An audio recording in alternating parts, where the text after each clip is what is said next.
नमस्ते दोस्तों, आज हम हैदराबाद के हुसैन सागर स्थित भव्य सुंदर बुद्ध प्रतिमा के बारे में बात करने वाले हैं। वह बुद्ध प्रतिमा हुसैन सागर में किस तरह से स्थापित की गई और बुद्ध प्रतिमा स्थापित करते समय कौन कौन से मुश्किलों का सामना करना पड़ा और बुद्ध प्रतिमा ही क्यों स्थापित की गई। इन सारी जानकारियों के साथ मैं सुमित खंडीदोड़े फिर एक बार आपका स्वागत करता हूं आपके अपने चैनल एसके इन्फोटेक पर। –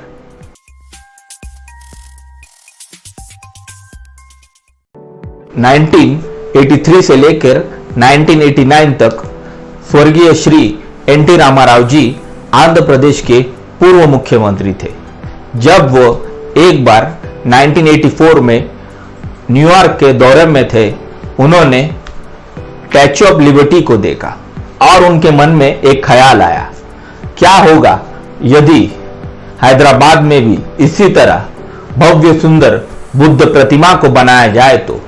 लेकिन भगवान गौतम बुद्ध ही क्यों, उनकी प्रतिमा ही क्यों बनाया जाए, क्योंकि भगवान गौतम बुद्ध का जन्म भारत में राजकुमार सिद्धार्थ के रूप में हुआ।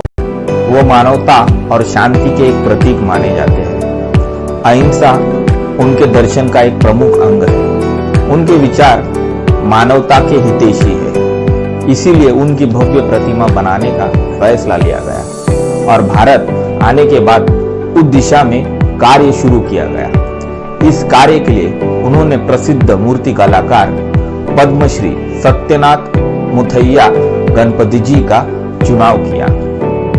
सत्यनाथ जी ने सबसे पहले बुद्ध मूर्ति के लिए बरकरार सफेद ग्रेनाइट पत्थर को चुना और कई मूर्ति कलाकारों के मदद से उनके शिल्पशाला में मूर्ति निर्माण का कार्य शुरू किया गया। इस कार्य की शुरुआत श्री एन.टी. रामाराव जी ने अक्टूबर में की और 5 साल बाद लगभग 58 फीट ऊंची और 350 टन भारी बुद्ध प्रतिमा निर्माण की गई। अब मूर्ति खड़ी करने के लिए हुसैन सागर झील के बीचों बीच जल स्तर के ऊपर कंक्रीट का एक ठोस चबूतरा बनाया गया, जिसे रॉक ऑफ जिब्राल्टर के नाम से जाना जाता है। अब सवाल यह था कि शिल्पशाला से लेकर हुसैन सागर झील के चबूतरे तक मूर्ति को कैसे पहुंचाया जाए, क्योंकि सड़कें बहुत छोटी और संकरीत थी।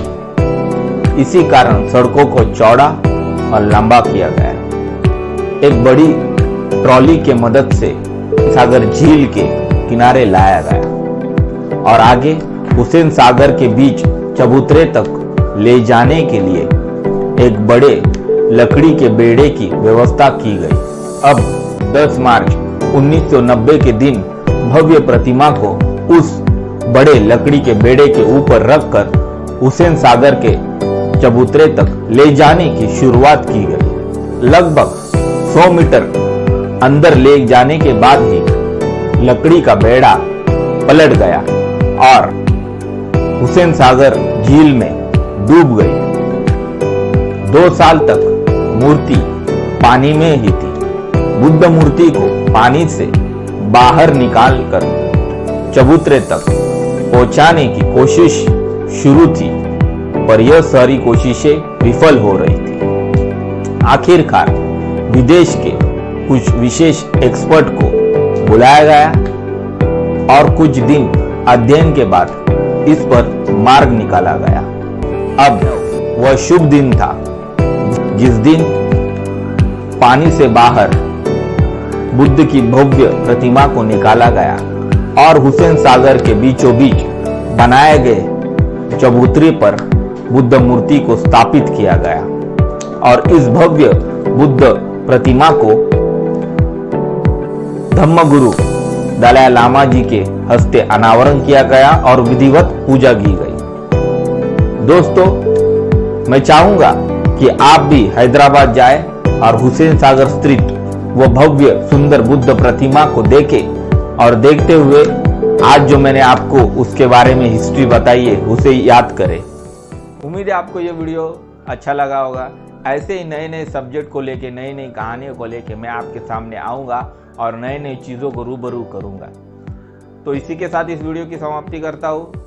अगर किसी ने अब तक चैनल को सब्सक्राइब नहीं किया होगा, प्लीज़ सब्सक्राइब करिए, लाइक करिए और शेयर करिए।